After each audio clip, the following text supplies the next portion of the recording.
আসসালামু আলাইকুম। আপনার ফেসবুক পেজ অথবা ফেসবুক প্রোফাইলে যদি এই ধরনের ইস্যু এসে থাকে সেগুলো কিভাবে সমাধান করবেন, আশা করি আজকের ভিডিওতে আপনাদেরকে সম্পূর্ণ দেখানোর চেষ্টা করব। আপনার পেজ অথবা আপনার প্রোফাইলে যদি এই ধরনের ইস্যুগুলো এসে থাকে সেই ইস্যুগুলো কিভাবে সমাধান করবেন মাত্র 3 দিনে। তো চলুন আপনাদেরকে দেখিয়ে দিচ্ছি। তার আগে ছোট্ট একটি কথা বলবো, যারা আমার ফেসবুক পেজে নতুন অবশ্যই আমাদের পেজটি ফলো করে রাখুন এমন গুরুত্বপূর্ণ নতুন নতুন ভিডিও পাওয়ার জন্য। তো এই কাজটি করার জন্য ফার্স্ট অফ অল আপনি চলে আসবেন আপনার ফেসবুক আইডি অথবা ফেসবুক পেজ, আপনি যেটাতেই কাজ করেন না কেন আপনি এখান থেকে প্রোফাইলের উপরে ক্লিক করবেন। তারপর এখান থেকে আপনার প্রফেশনাল ড্যাশবোর্ড অথবা শেয়ার ড্যাশবোর্ড এখানে আপনি ক্লিক করবেন। তারপর আপনি একটু নিচে আসবেন। নিচে আসার পরে কিন্তু এখান থেকে আপনারা টোলস নামে একটি অপশন পাবেন। এখান থেকে টোলস অপশন উপরে আপনি ক্লিক করবেন। তারপর একটু নিচে আসবেন। আসার পরে কিন্তু এখানে একটি অপশন আপনারা পাবেন, সেটা হলো পেজ রিকমেন্ডেশন অথবা প্রোফাইল রিকমেন্ডেশন। আপনি যদি পেজ ব্যবহার করে থাকেন এখানে পেজ আসবে, আর যদি প্রোফাইল এখানে প্রোফাইল রিকমেন্ডেশন এখানে আপনি ক্লিক করবেন।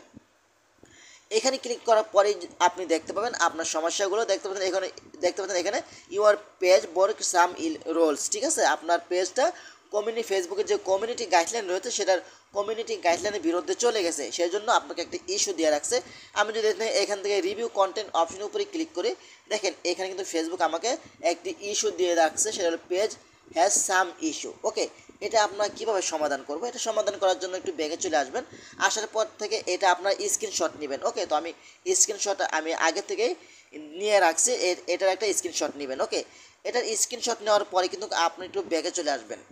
একটু ব্যাগে চলে আসার পরে কিন্তু আপনার এখানে একটি অপশন পাবেন, সেটা হলো ক্রিয়েটর সাপোর্ট। এখান থেকে ক্রিয়েটর সাপোর্ট অপশন উপরে আপনি ক্লিক করবেন। ওকে, এখানে ক্লিক করার পরে কিন্তু আপনার সামনে নতুন একটি পেজ শো হবে।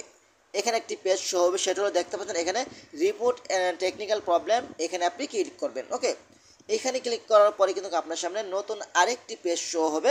আপনারা কী করবেন, এখান থেকে ইনক্লুড নামে একটি অপশন পাবেন। এখান থেকে ইনক্লুড অপশন উপরে ক্লিক করবেন। তারপর এখানে আপনার কোনটা সমস্যা সেই সমস্যাটা আপনি এখান থেকে খুঁজে বের করবেন। আপনার যদি পেজ হয়ে থাকে এখান থেকে পেজটি সিলেক্ট করবেন, আর যদি প্রোফাইল হয়ে থাকে এখান থেকে প্রোফাইলটি সিলেক্ট করবেন। ওকে, তো আমার যেহেতু পেজ, তো আমি এখান থেকে পেজটি সিলেক্ট করছি। তারপর দেখতে পাচ্ছেন এখানে একটি গড় রয়েছে, এখানে দেখতে পাচ্ছেন যে আপলোড ফ্রম ফোন, এখানে ক্লিক করবেন। ক্লিক করার পরে কিন্তু আপনি যেটা স্ক্রিনশট দিয়েছিলেন সেই স্ক্রিনশটটা এখানে আপলোড করে দিবেন। তো আমি এখানে স্ক্রিনশটটা আপলোড করে দিয়েছি। স্ক্রিনশটটা আপলোড করে দেওয়ার পরে কিন্তু এখানে একটি গড় পাবেন, সেই গড়ে আপনাকে যেটা লিখতে হবে এই লেখাটা আমার স্ক্রিনে আমি দিয়ে দিব। আপনারা চাইলে আমার এটা কপি করতে পারেন, আর যদি আমার থেকে ভালো পারেন আপনারা ফেসবুকে যেভাবে বোঝাতে পারেন। ওকে, তো আমি এই লেখাটা আমি এখানে পেস্ট করে দিচ্ছি। হ্যাঁ, পেস্ট করে দেওয়ার পরে দেখতে নিচে কিন্তু একটা আইকন পাবে, এখানে কিন্তু দেখতে পাবেন এখানে আপনার ইওর নাম, আপনার নামটা দিবেন। তো আমি এখান থেকে কেটে আমি আমার নামটা দিয়ে দিচ্ছি আপনাদেরকে দেখানোর জন্য। এখান থেকে আমার নামটা দিয়ে দিচ্ছি, আপনার ফেসবুক আইডির যে এডমিন আইডির যে নাম সেই নামটা দিয়ে দিবেন। ওকে, তো আমি এখানে আমার নামটি দিয়ে দিচ্ছি। হ্যাঁ, নাম দিয়ে দিচ্ছি, এটা আপনি কেটে দিবেন, এটা দিয়ে আমি বোঝাচ্ছি আপনাদেরকে, ঠিক আছে।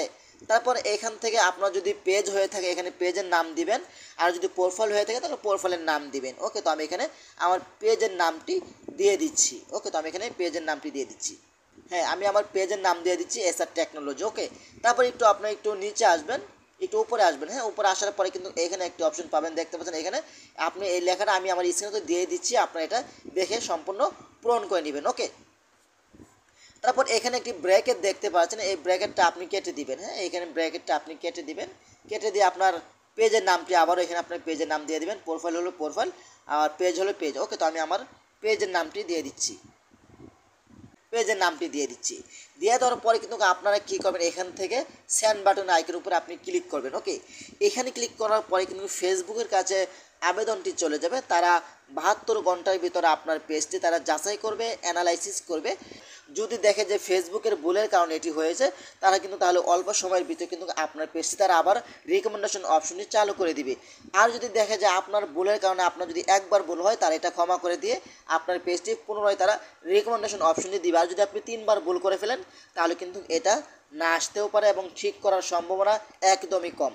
আপনি এভাবেই চাইলে কিন্তু আপনি খুব সহজে ফেসবুকের কাছে সঠিক নিয়মে আবেদন করতে পারবেন আপনার পেজের যদি এই ধরনের ইস্যু থাকে। তো আশা করি ভিডিওটা শেয়ার করে দিতে পারেন এবং আপনার টাইমলাইনে রেখে দিতে পারেন, যে কোনো সময় আপনার কাজে আসতে পারে।